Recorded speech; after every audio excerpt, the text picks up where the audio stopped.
were gathered around the TV watching the wonderful Walt Disney Mutual of Omaha's Wild Kingdom and the Universal World of Jacques Cousteau.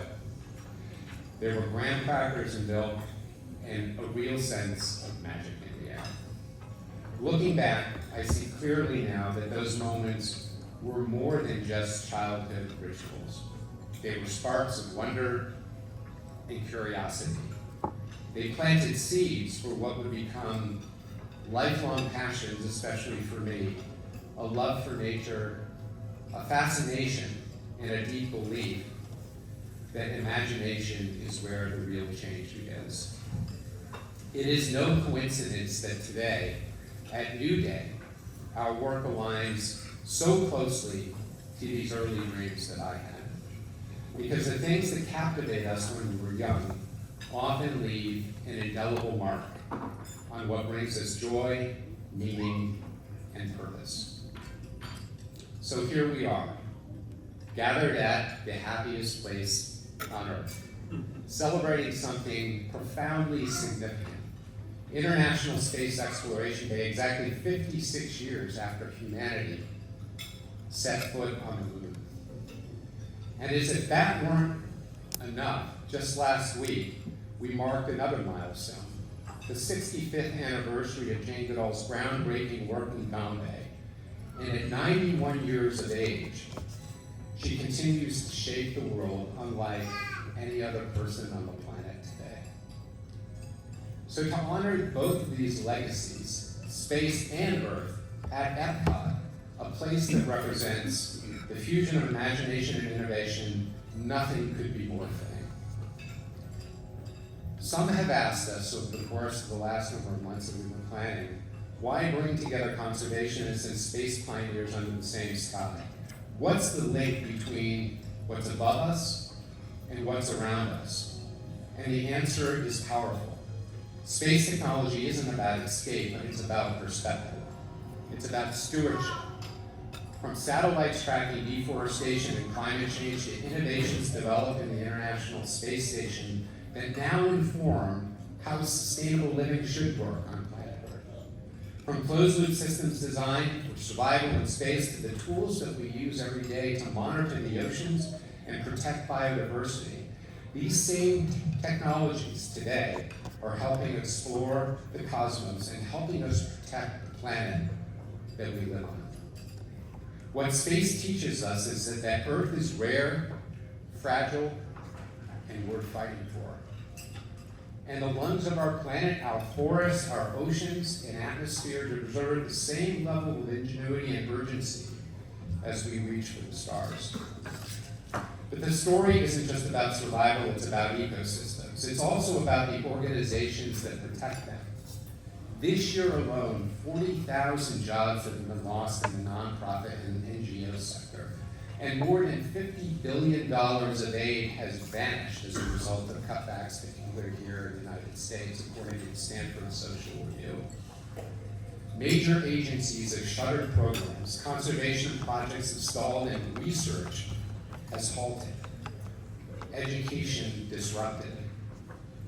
And at the very moment we need bold solutions for climate and biodiversity and equity, many of the institutions that have brought us here today are asking to be doing more with less. So at New Day, we have spent the last 9 years working with leading families and foundations to align their public equity capital with their values. But that's only a piece of the puzzle. And part of that answer is why we're here today. To meet this moment, we need a movement. We need to be building movements and ones that empower individuals, families, and institutions and communities to channel their efforts and capital for measurable, lasting impact. That's why on September 23rd of this year, at the UN General Assembly and Climate Week in New York City, we will launch our new financial technology platform called Causeway, which is New Day's participatory impact realization platform.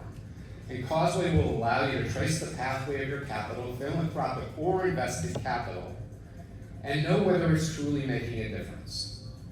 We don't need to wait for policy change, we can be a part of it. And how we give, how we vote, and in how we invest. Space exploration and environmentalism are not separate dreams. They are two sides of the same coin. And both ask us to care about the world that we as human beings can't afford to lose today. Let's remember that imagination gave us the moon, and compassion will help us protect the Earth. The next giant leap doesn't have to come from a rocket launch. It can come from each of us individually, when we choose to align our values with our actions and our resources to restore them. Now, we as an organization couldn't do the work that we do if it were not for the partners that we have as a part of our effort. And there are more than 57 nonprofits and NGOs that are a part of our effort today. Many of them are joining us here for International Space Exploration Day. So I'd like to share with you a little bit about the work that New Day does, but told from the perspective of our partners. And I'd like to roll the film that highlights why our partners are engaged with New Day. This planet has filled me with the wonder of all living things, great and small. When nature suffers, we suffer. And when nature flourishes, we all flourish. 1 teaspoon of soil has more organisms than there are humans on this planet. Yet by 2050, the UN predicts that 90% of our agricultural soils will be degraded, leading to food crisis and global famine. For the last 40 years, we've lost half the world's biodiversity. 90% of the world's large-scale animals, whales, sharks, etc., have disappeared. What we're dealing with all the time is more and more development and more nutrient loading into our coastal estuaries. So the number one issue that we're working about is coastal resiliency, using biological mitigation strategies around bivalves and seagrass. As a young girl, I used to walk 3 hours to fetch water with my grandmother and cousin goats. So from then, I decided to use my platform to help create change, to build sustainable water system so that water is uninterrupted in their community. Earth Echo International is a global youth environmental education organization rooted in the belief that young people have the power to change the world. What keeps me going, gives me such optimism in the world, is working with young people and seeing the determination, seeing the optimism that they are focused on solutions and on building a better world, and that it's possible. The George Ibadiah Foundation is proud to collaborate with New Day to create change in my community. New Day changes the way of investing by creating a direct impact with the community we work with. Creating a portfolio where investing becomes impactful and mainstream. $30 to $45 trillion that is going to be shifting generationally over the next decade or so is an extraordinary opportunity to drive resources into the types of businesses and companies that can renew and enhance the health of our planet and people. And that's really what we get excited about. The New Day is an investment opportunity for those new investors out there to think about, wow, I can change the world with the dollars I'm investing. New Day is something that we can point to work with, to try to build this movement, to show people how they can support, how they can invest, how they can participate in these businesses that are making change. I do believe in the possibility of a world where we can live in harmony with nature, but only if every one of us does our part to make that world a reality, so that when you look back over your journey, your life, you can truly say, I did make a difference. Thank you for joining us this morning. We're going to wrap up today's session by talking about action and activism with New Day's Chief Investment Officer, Jason Britton. So stay tuned, and I'd like to ask Richard Berman to rejoin the podium. Thank you.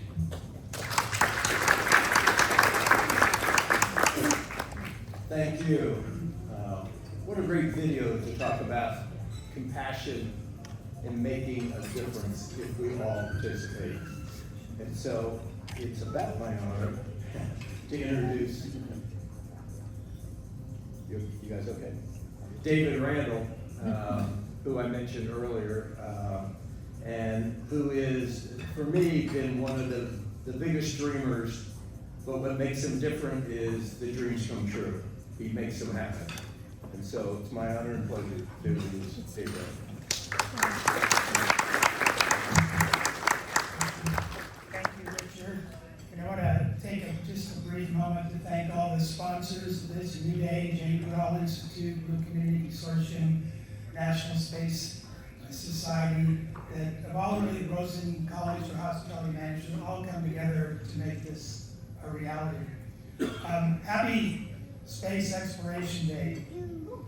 This is going to be a really great opportunity for me to tell a story that a lot of people haven't heard before. My father, Ken Randall, who was the driving force behind creating National Space Day, was also the head of the Future Projects team for Jet Propulsion Laboratories. And the way that story came about is quite amazing. They had 4 goals that John F. Kennedy set for the space program in the 60s. And everyone, I think, knows one of them was landing a person on the moon and returning safely. There are also the goals of a weather system, communication system, testing nuclear propulsion. And when he was assassinated and it was turned over to Johnson, NASA couldn't get any direction for what they were going to do next. And they realized they were going to actually accomplish all 4 of these goals, but what do we do next? And so they panicked and did something no federal agency has done before or since, I think. And I think maybe they should. But what they did is they put out an RFP for help. Who can help us live into the future? And my father won the RFP, and he was given the funding to assemble any 23 scientists or engineers, whoever, from all over the country to come to JPL to create proposals to help NASA live into the future. And what was amazing about that, it wasn't just from one space company, it was all the different companies around the country. The best of everybody, except for one person. Not that he wasn't the best, but he wasn't considered this. He was still a PhD student at Caltech. And so my father said, well, he knows the lay of the land. He worked for me before. He's great. We're having on the team, no argument. So he ended up being on the team as well.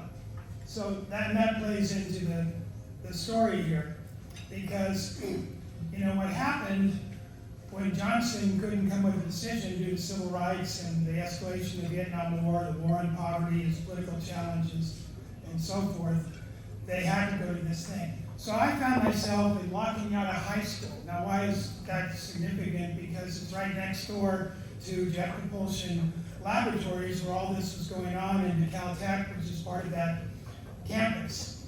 And the team started putting together projects. One of the early projects was to create a space rocket that would unfold with solar panels, and the solar energy would propel them all the way to the moon. And NASA said that's not feasible. You can't do that. So they showed them they could. They had to meet this challenge of taking 1,500 square feet of solar panels and packing them in the capsule of the rocket and having them expand. And they did it. They said, you can't do that economically. Well, they showed them they could do it economically. They built a scale model, and they did that. So they proved it economically, they proved it technologically, but they still didn't do the proposal. Even though it made the cover of Aeronautics and Astronautics magazine, it was kind of the buzz of the space industry then. And the reason they didn't do it is because solar had no future. That was back in the 60s, and gasoline was as low as 23 cents a gallon, so you gotta give them some slack. But it was an important lesson there. The second project was to do a landing on Venus, and they then again demonstrated that in the Mojave Desert. Unfortunately, the Soviets did it first. They didn't do exploration, they just had a landing of 23-minute communication. But the optics didn't look well to say this is a future project when the Soviets were there first. So that one was scrapped. The third one, the Mariner 10, did get funded, and it was launched in 1973. And it was a mission where they took what they were going to do with Venus, do a flyby, do as much of that research they did in the first proposal, integrated with this, and then do something that had never been done before, a gravitational assist where they use the gravity of Venus to slingshot to Mercury.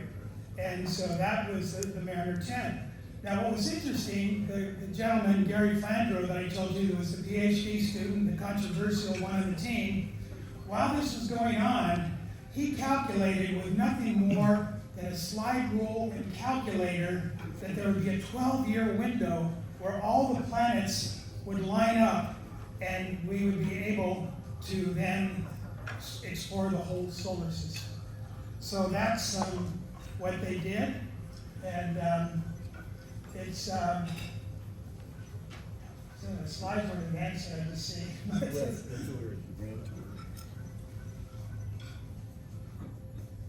So that ended up being the Grand Tour, which was named the Voyager mission.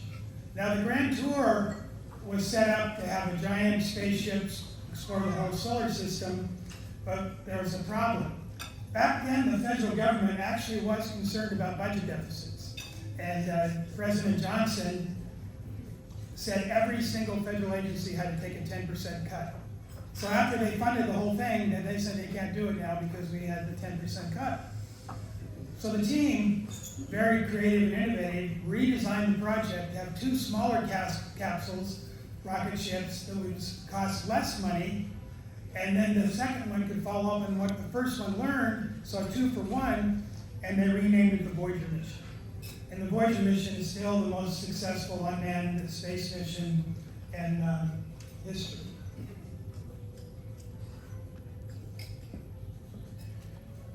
At the time, it was something that had never been done before. The design capabilities were beyond those of any simple machines that had reached the moon, Venus, and Mars.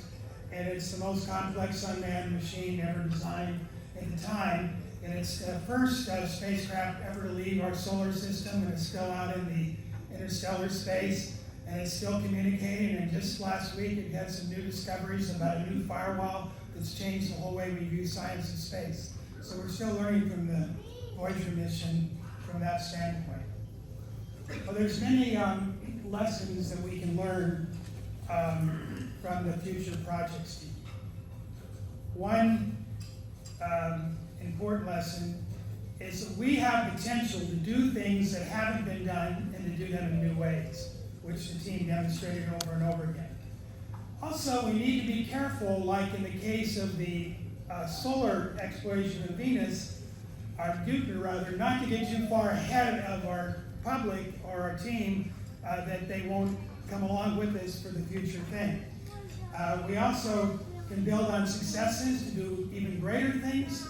We build on the success of Mariner 10 to do Voyager. And we also learned that politics can be the greatest obstacle to success, and therefore needs to be part of our equation in future planning. And we learned that we can think outside the box, or maybe outside the solar system, to attract better, more creative employees and partners, collaborators in our endeavors. And then the lesson of not to let budget constraints stop the innovation, as we found that they did with the Voyager mission. And that success in the future needs planning for the future. So today you're going to have a grand tour of your own making, and you're going to get a preview of this from many different people. And we have the opportunity today to choose our future and to do things in new ways. And I just want to thank everybody again for coming and being part of this event. When you came in, you were given a blue marble. And that's to symbolize when the astronauts first went into outer space, they said the Earth looked like a blue marble. So all of you have a blue marble to remind yourself that you're doing good work for the planet, and the blue marble is in fact our only home. So let's care for it. Thank you.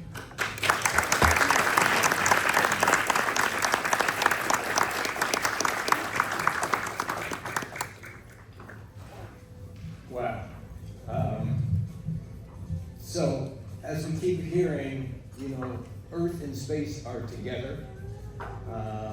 And one of the great pioneers in really sort of focusing us on some of the issues right here on Earth, dealt with gorillas and monkeys. And people would say, of all the things to be messing around with, why is that so important? And I'm going to let Anna Rothman, our next speaker, tell us why it's so important, because I had an opportunity to travel with the leader of that, and it changed my life between the gorillas and the chimps. So Anna, welcome and thank you.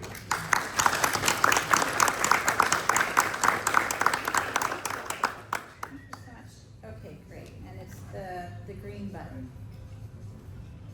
Don't It's push the always red one. Who knows what amazing to me that in any of these settings, thank you for that nice introduction. Thank you, Dave, for bringing us together today. My name is Anna Rathman, and that means that I have the great pleasure, privilege, and honor of being here with you today to talk about bridging between space and space technology and the work that I do and that the Institute does, led by Dr. Jane Goodall, primarily in Central Africa, but we do operate all over the world. So as the executive director of the Jane Goodall Institute, I have something that I love to share with everyone, which means I get to have Dr. Jane Goodall as my boss. It was cool when I was hired, it's still cool today. It is such a pleasure and an honor to learn from her each and every day, to carry on her legacy of the research that she started, as Doug mentioned, 65 years ago today, a couple days ago in Tanzania, Western Tanzania. For those of you who need a little bit of a primer, Dr. Jane Goodall is a very famous female scientist. Her work with chimpanzees in Western Tanzania helped to blur the lines between humans and other animals. Jane was one of the first scientists to demonstrate the tool use of non-human animals. Chimpanzees were using sticks and pieces of grass to fish for termites, and they were manipulating those. And Leakey, Jane's mentor, famously was quoted as saying, well, we're either going to have to redefine animals or redefine tool or redefine man, because at that point humans were known as man the tool maker.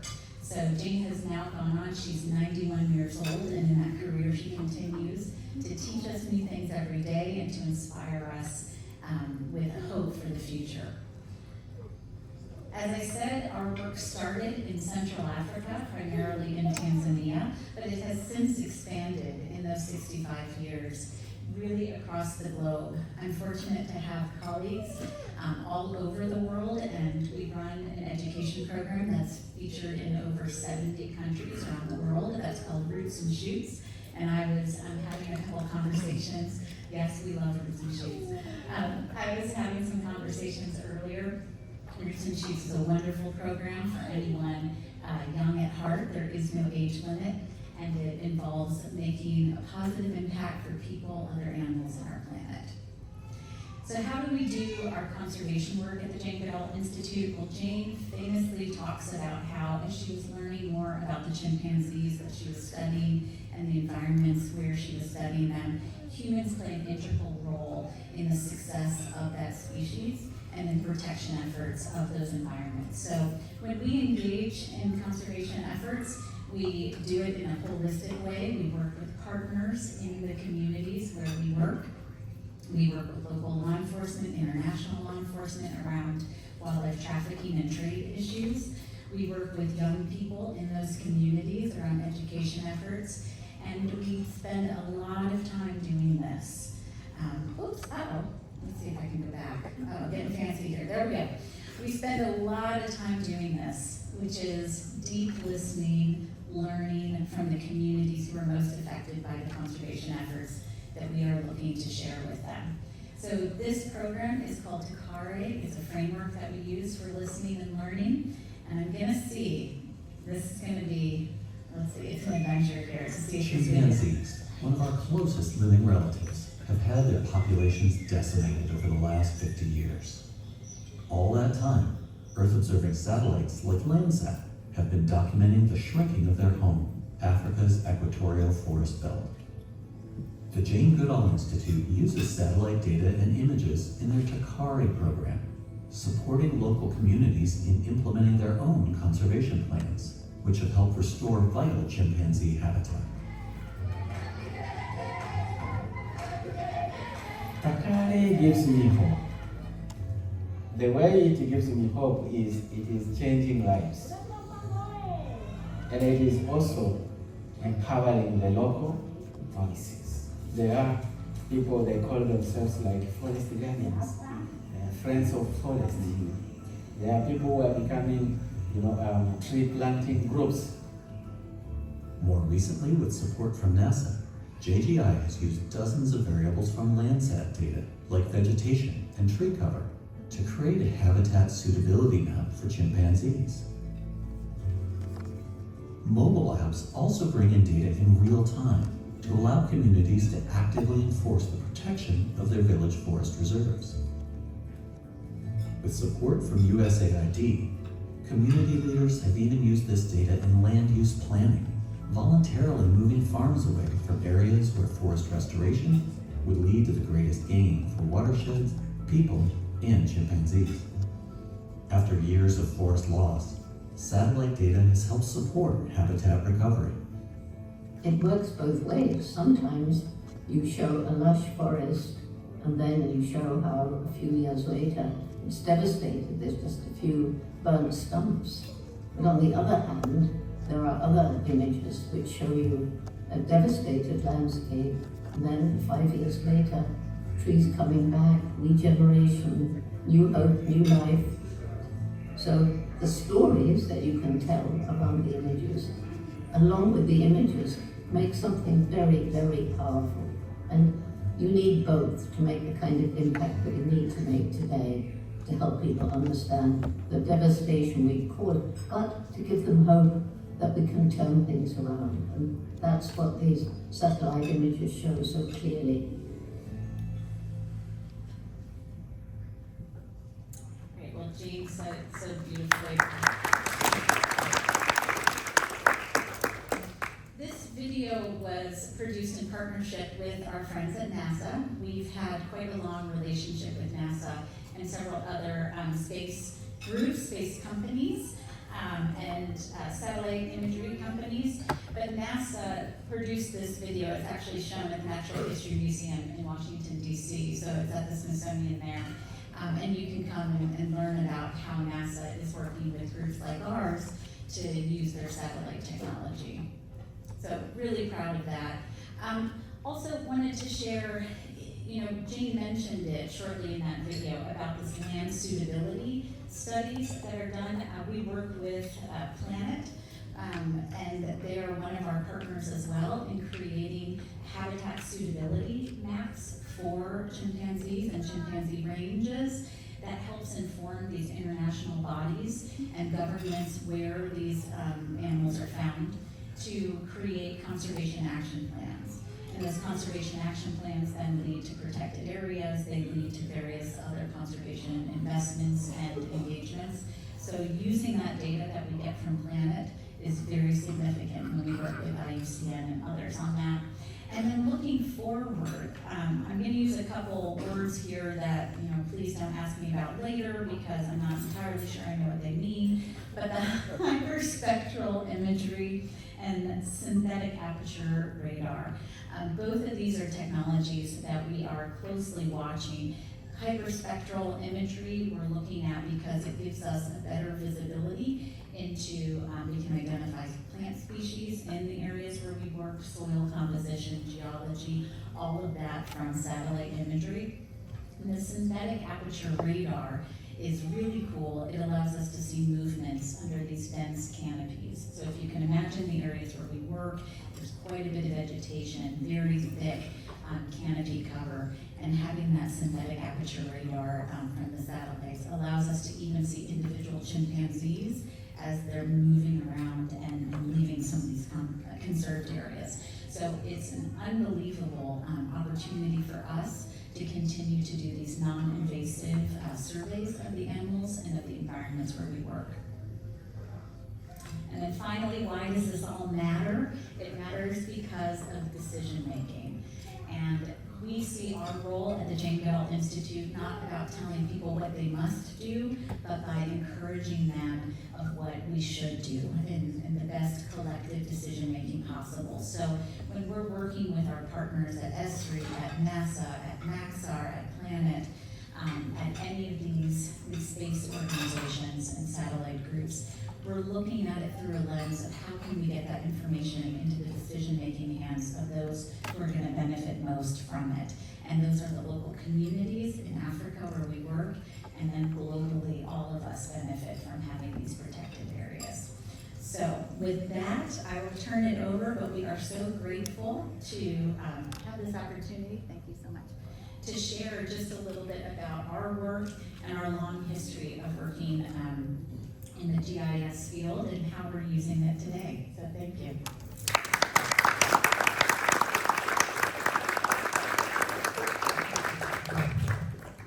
And thank you.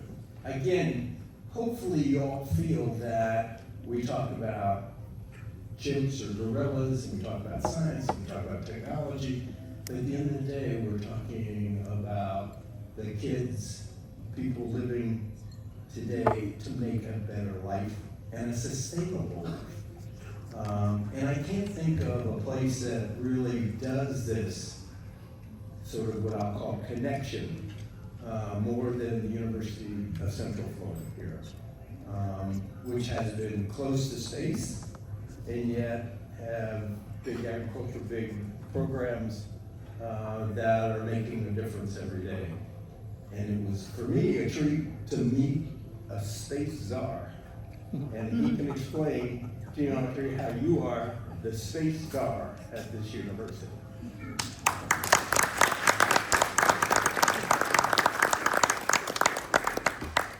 Hi, I'm Greg Autry, and I do have the coolest title in academia, space czar. Just a cute anecdote on that, if you don't mind.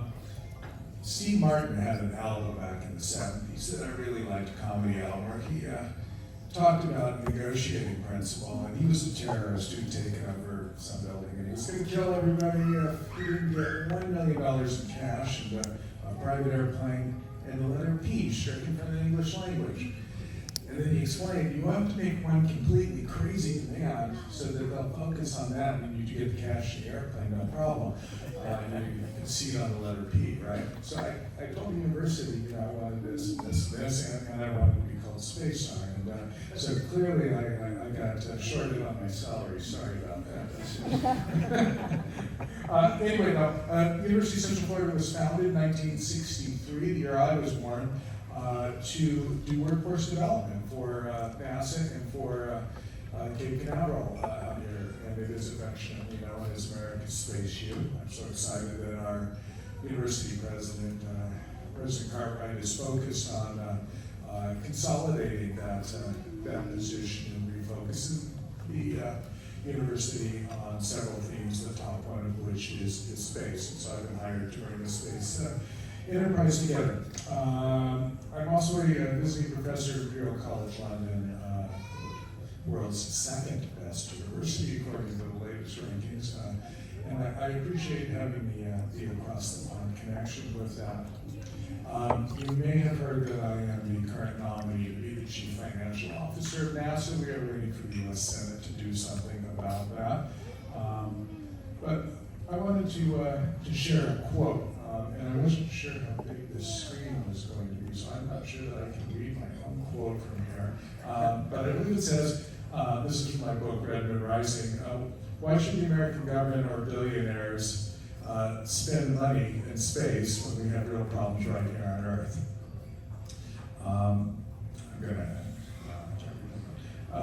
This is a question that advocates for NASA space exploration, space development, and space tourism are frequently forced to answer. I get this all the time.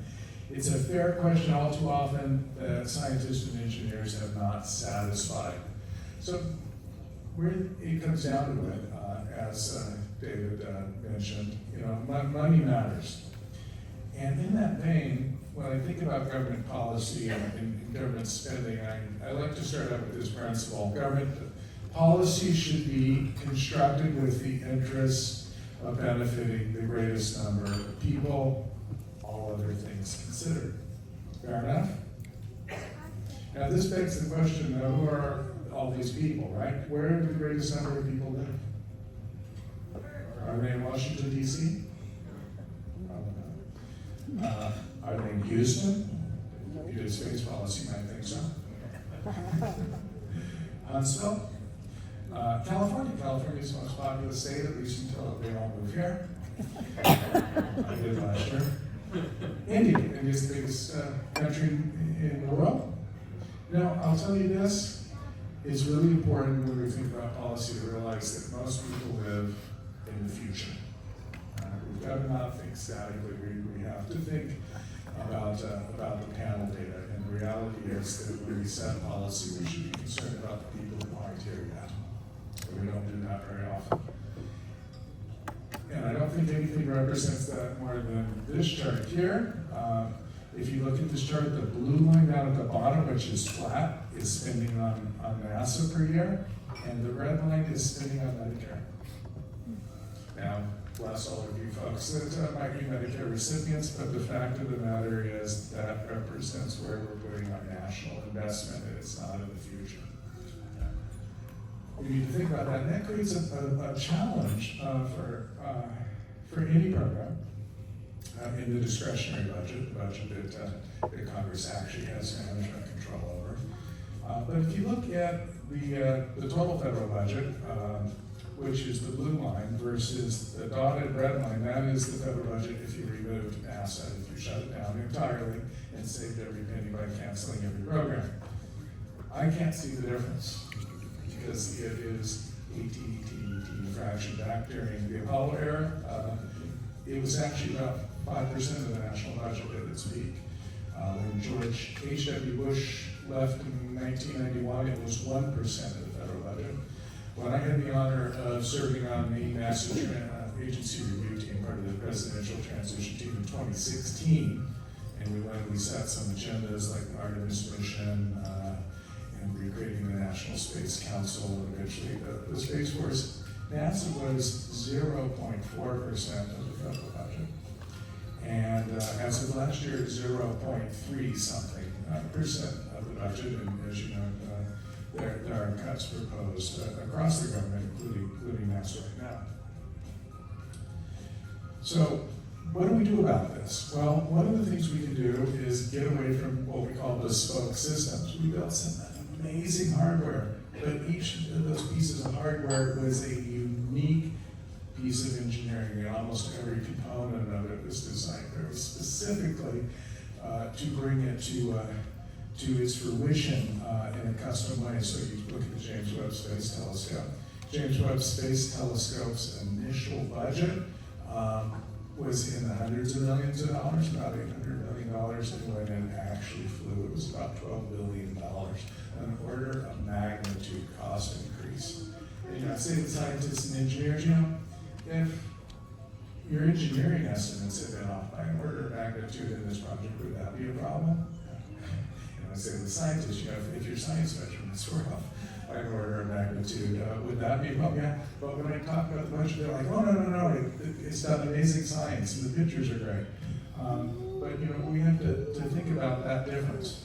And that difference is huge. It's enough money to put 200,000 students through school. Okay? So we have to be serious about the taxpayers' money. And so the bad news is that we're going to have to do more space with less dollars. As Dave mentioned, was done earlier. That is just the reality of the situation. The good news is we can do that. How do we do that? Well, this is primarily an economic challenge, not a science problem. We understand how to do the science. It's a failure process, not engineering. It's the way that we're doing it, not the actual engineering itself.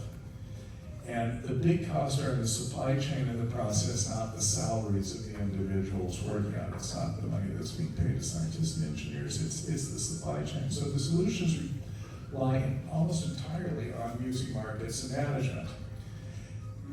This chart here, I think, is pretty amazing. This shows the number of orbital space launches in the world, and also by country. So you see the big peak over to the left side of the chart, that's the 1960s and 70s space race, with the red being the Soviet Union, who was by far the biggest space launcher in the world, and the blue being the United States. Now, as you move forward in time, you'll see that things really slow down in space overall, and particularly the Russian space program is in utter disarray. I personally suspect there might not be a Russian space program in 5 years. Bad management in Russia. No need to go into the details there. The blue is the United States, though. Look at that growing. And the yellow is China on top of that, who's been hitting on all cylinders. But the real story in commercial space is the growth of U.S. space launch, which had come from a really relatively small part of the market, even though we here in Florida think it's the be-all, end-all. But it is now, right? And what is that? That is commercial space launch. That is commercial space launch. This is a quote sometimes misattributed to Stalin, but I like it. Quantity has a quality all its own. When you do something a lot, it becomes a lot cheaper to do it each time.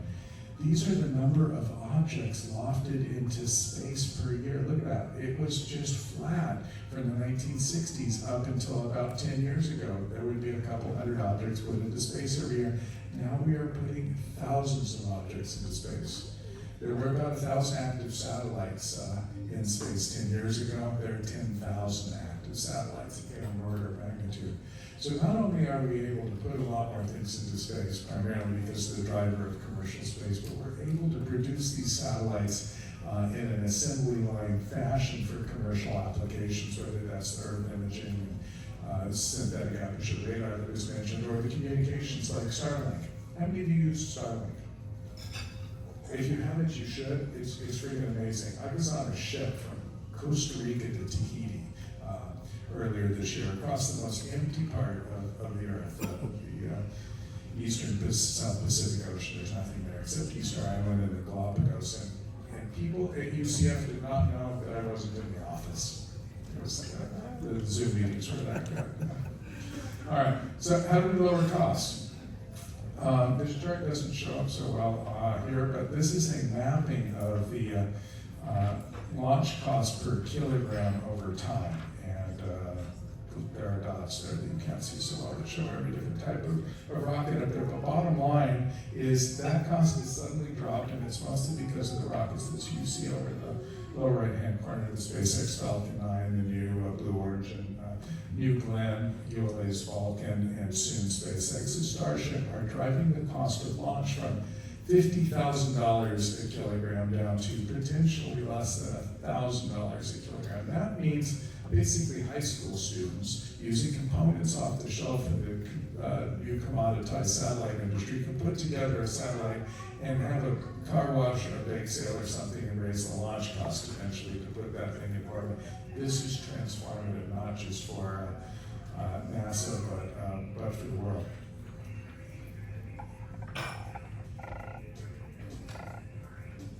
Okay.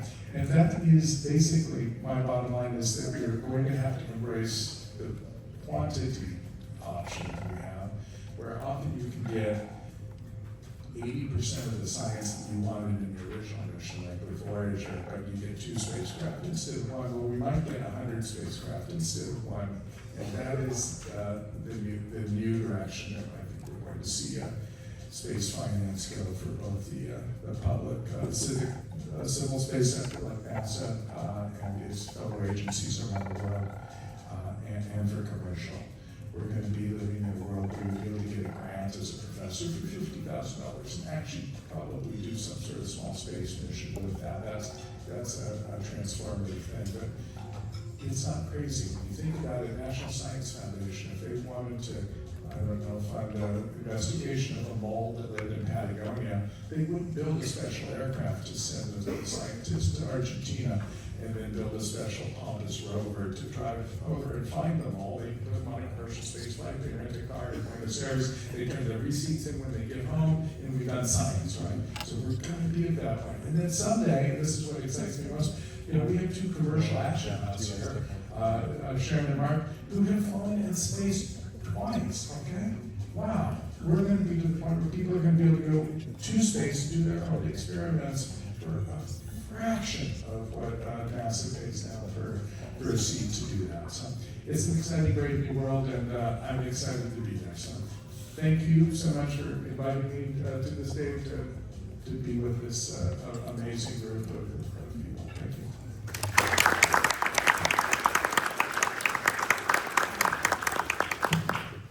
Thank you, and good luck on your appointment.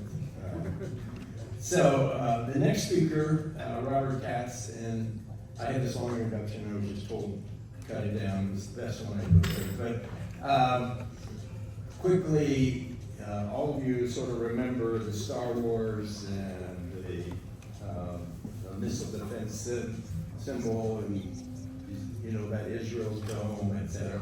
So I'm going to introduce the guy who really was the developer and on that team, my Star Wars hero, Robert Katz.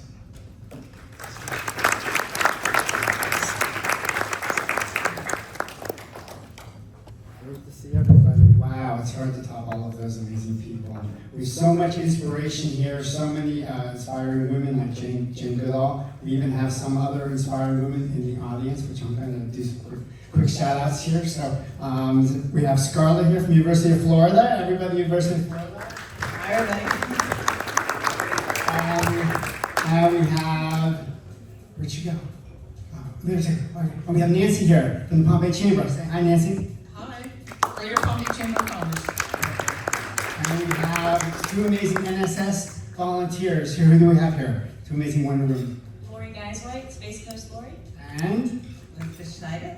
dear friend Elizabeth. Thank you so much for bringing so many people today. We have so many amazing people. That's what Dave has done. Dave has brought together this community, this amazing community to celebrate space, and most importantly, to celebrate the people that are going to space and inspiring us. Because where else can you get such a bird's eye view of Earth and be able to help Earth and inspire people to save Earth by looking at the bird's eye view where you can see all of Earth and everybody on Earth. And we're going to hear about that from 2 people that actually did it. So we're going to welcome them on stage with, of course, a traditional rocket launch. Is everybody ready to do a 3, 2, 1 countdown for me? Ready? Okay, here we go. 3, 2, 1, blast off! Woo! Amazing! Look who just landed! We have 2 Origin commercial astronauts that just landed here. We are so blessed and honored to have you. This is the amazing Wonder Woman and Power couple, first couple in space, and more treats to come. We have Sharon Hagel and Mark Hagel, everybody! So we're going to turn the tables here. Enough talking by me. Anybody have any questions for our astronauts? Anybody? Oh, there's a little girl over here. Ask a question. What's your name and what's your question? My name is Billy, and I have a question. Why did you guys go to space? That's a good question. What inspired you guys to want to go to space? Yeah, tell us. Well, first of all, wow, look at this. Disney has outdone themselves. This is so realistic. This is exactly what Mark and I saw when we were up there. So yes, why did we go?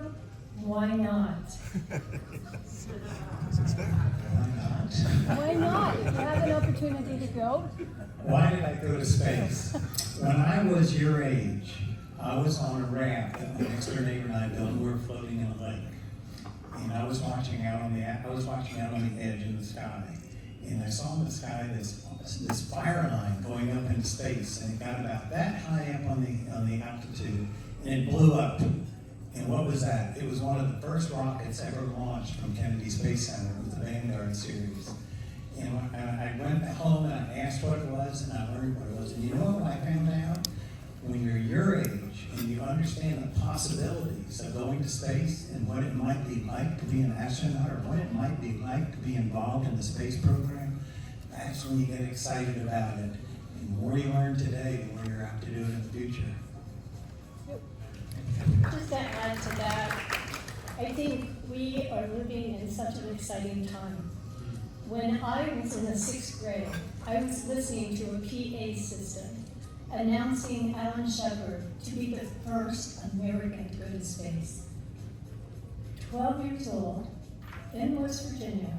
Do you know how far away that is from Kennedy Space Center? I had no idea that I would have an opportunity to go to space. But 63 years later, I was sitting in the capsule being launched into space on a rocket named after Alan Shepard. Incredible. Do you have any other questions for anybody? Oh, I see another hand up here. Wow. What's your name? What's your question?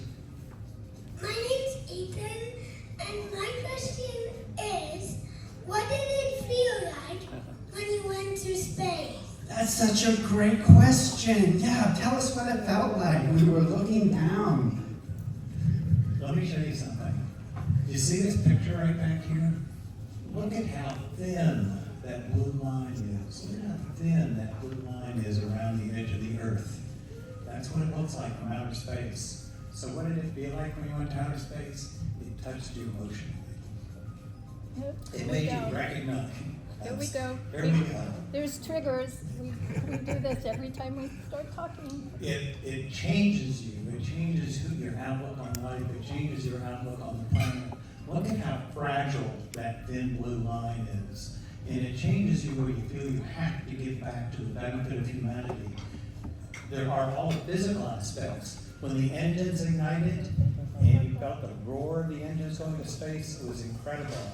And that's where Shannon's going to We have these signals. You know, we've been to space not once but twice, but more importantly, we're still talking. Anyway, what I was going to say. And by the way, I think we did the first legal kiss in space. Think about that. So to answer your question, as you're sitting up there in the capsule and you finally hear the countdown, and you're thinking to yourself, I'm actually going to space. And then we're wearing ear gear because the roar of the engines once they're ignited is deafening. And then all of a sudden, your seat starts to rumble. And your ceiling turns bright red and orange. And they teach you about that in training. It's a reflection of the engines, and to make sure everybody understands that. And then I never realized that you're sitting on that launch pad for about 10 seconds. Watch the next launch. They don't come off the pad. So now we're thinking, is this thing going? And then all of a sudden, very slowly, you start to lift off. And then you start gathering speed. With 3 Gs. And all of a sudden the ground falls away. And the sky goes from blue to light blue to white. And then you're blinded by the sun for about 3 seconds. And as you're going up with New Shepard, the capsule starts to twist, and there's about, 1 degree, 2 degrees? And depending on what seat, you have a different experience. I was in seat 5 on the second flight, and I felt like Salvador Dali for about 4 minutes on my face. It was the wrong direction. But once you get up there, what's so surprising? Space is pitch black. It's darker than any black I've ever seen on Earth.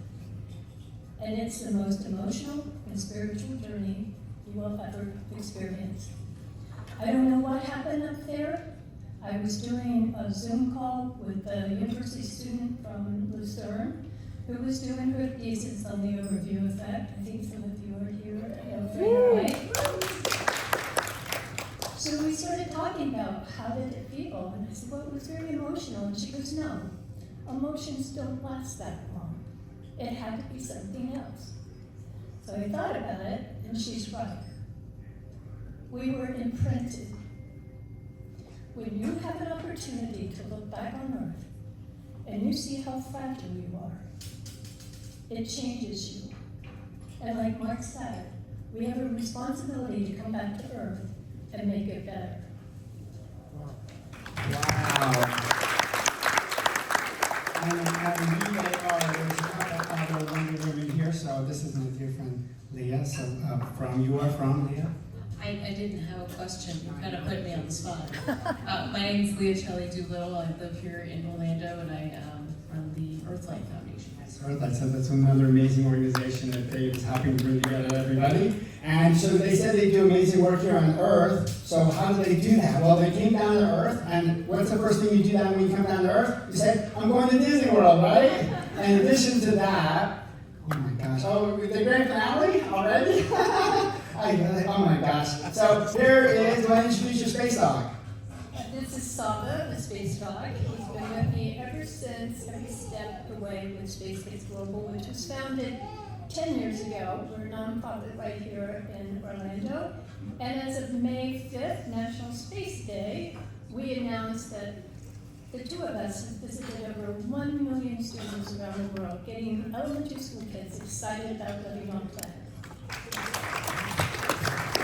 And how can everybody get involved in Space Kids Global? They can by connecting with their amazing Space Kids Global CEO, Marianne. Okay, we have another question from another one.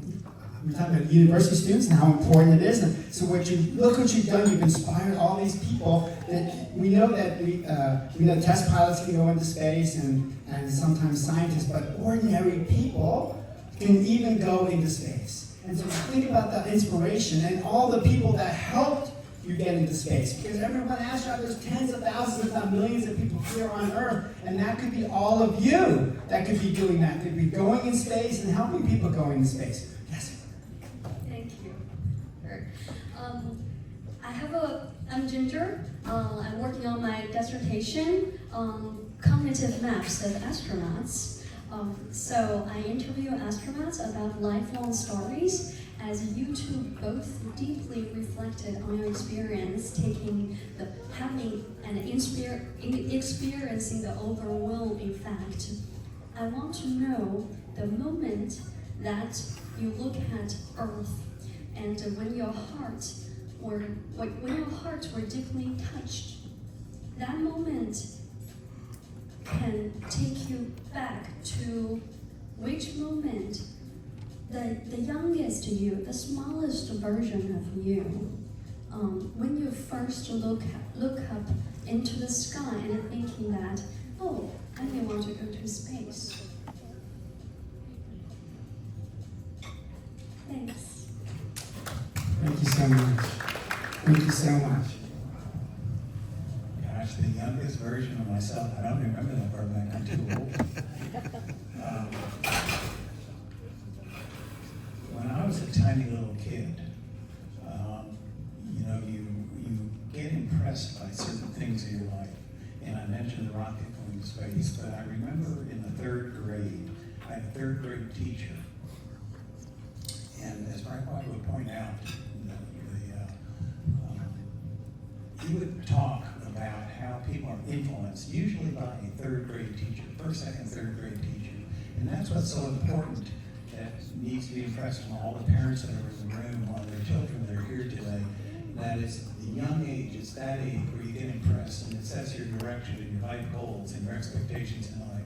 And that doesn't mean you're going to be an astronaut, but maybe you're going to work in the scientific fields, or maybe you're going to work in the engineering fields, or maybe you're going to work as a medical doctor or in agriculture or something that is going to benefit Earth and benefit the space program and benefit other human beings on Earth.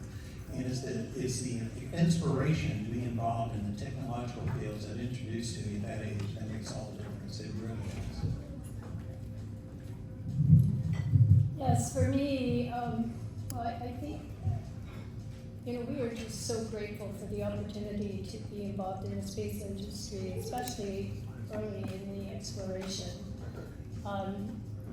When we first launched in 2022, Mark being the gentleman let me be recognized first, so I was the 599th person who had been off the planet. He was the 600. But more importantly, I was the 74th woman. We need to get women involved in STEAM careers. Dr. Michio Kaku said if you don't have kids hooked in math and science by 6 and 7, you're going to lose them. And as Marianne, who used to be with Girl Scouts, knows, there's an exit around 3rd and 4th grade. Right now, there's 3.5 million vacancies in the STEAM field, and there's no one coming up to fill them. Teachers don't even know how to teach the future, because 70% of the jobs haven't been discovered yet. So I look at this a little differently, because now that we've been to space twice, we have one more mission that we're hopeful that we'll be able to go on and we won't age out. We're in for an orbit, depending on which space company gets there first, to do a 10 to 12 day orbit around the moon.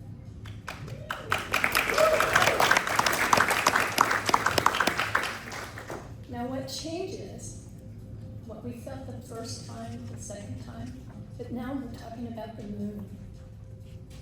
And I go out now, and I look at that moon, and I've seen that moon for 76 years, okay? It's different now.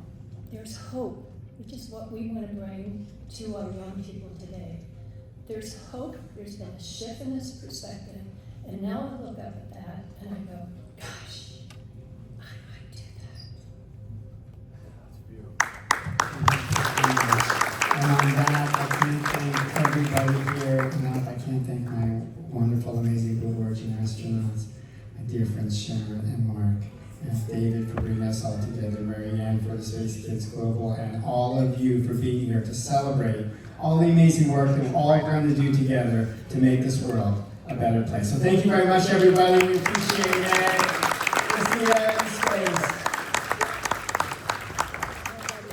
Thank you so much, Robert, and thank you, Mark and Sharon. I want to thank a few people, Alyssa McDonald and the whole Bettina group crew that hosted us here in this venue. It was fantastic. Let's give them a quick round.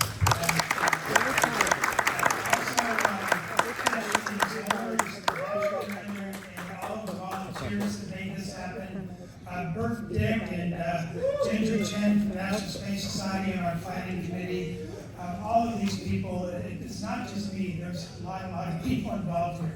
We're going to close with a few brief remarks from Jason Britton, and then we need to exit quickly after that. So, Jason.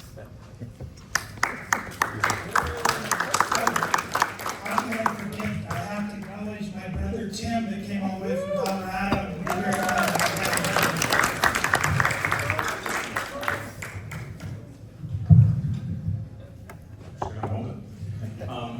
Yeah, you get to follow 2 astronauts, PhDs, NASA administrators, and some of the most extraordinary nonprofit work in the country. So, and a dog, right? That probably makes you look at the moon. I don't know how that works, but it is a privilege to be here.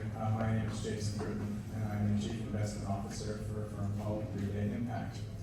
And when I try to explain to people what it is I do for a living, the best way I can think of to describe it is I get to turn IONs into EMTs. And what do I mean by that? I mean I get to work on themes around exploration, education, and collaboration, and turn those into engagement and investment. And the way that we do that is we've broken the world that we need so desperately behind us to get healthy and stay healthy into 5 main categories: air quality, water quality and ocean health, climate action, regenerative agriculture and soil health, and then also bringing it all together, human equity. And how do we do that? We do that by creating a platform for nonprofits and global change makers to come together with everyday individuals who are interested in learning more through our New Day Inform app. It's an app on the iOS and Android. Highly encourage you to look at it before you leave. And what it does is it delivers world-class education and engagement opportunities that we, very proudly to announce here in September, will be creating another opportunity, another app that will allow folks to not only information or get informed. They will also have the opportunity to come together and get engaged. And then finally, through this investment portfolio, actually put our money where our mouth is. And it's everything that has been said here today, the science, the opportunity, the growth, the gender equity, all the focus, all the things that need to happen because of capital, philanthropic capital, but also investment capital. And we are encouraging everyone in this room and everyone we have a chance to speak to not confuse the power of both of those things and the absolute order of magnitude you can get when you bring those two things together. So I know we're about to leave. I think our return flight home is scheduled in the next 5 minutes. So with that, I just want to leave you with a couple of closing thoughts. As was said here, the science, the passion, the purpose, all comes together. They're all absolutely necessary, or that three-legged stool tips. So if you think about what is it I can do, right? We have a very good friend of mine, Hunter Lovins, who says one thing. Just do one thing every day. Makes the planet better, makes humanity better, gives back, is part of your community. Just one thing. So with that, thank you all very much for coming. I would like to thank the sponsors, Blue Community Consortium, National Space Society, James Goodall Institute, UCF, Rosen College of Hospitality Management, and all of you for making time on this Sunday to share it with us. I encourage you to continue to look around, ask questions, get informed, get involved, and get invested. Thank you.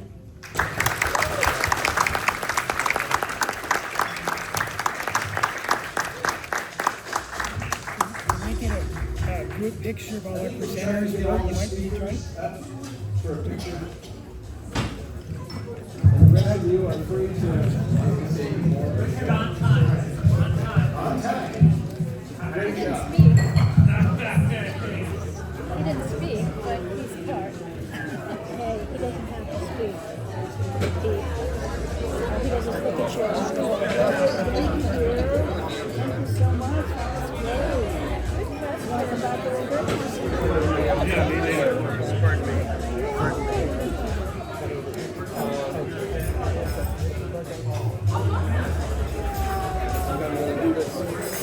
Let's do a picture and then we'll do that. Thank you so much.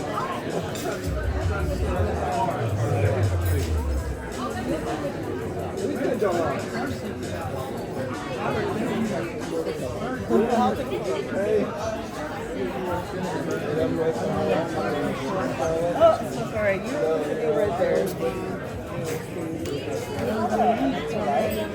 That's all right. It's so hard to get there. All right, just a little bit. Yeah. Got a lot of cameras. Yeah, that helps.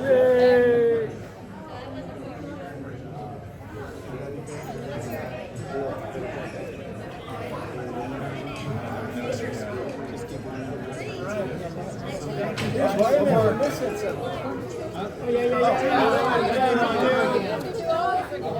right, everyone, if I can get you to look at me right here. 1, 2, 3. Awesome. One more right here. 1, 2. Perfect. Okay. Mark? Okay. Thank you so much. Just remember, guys, curiosity is Absolutely.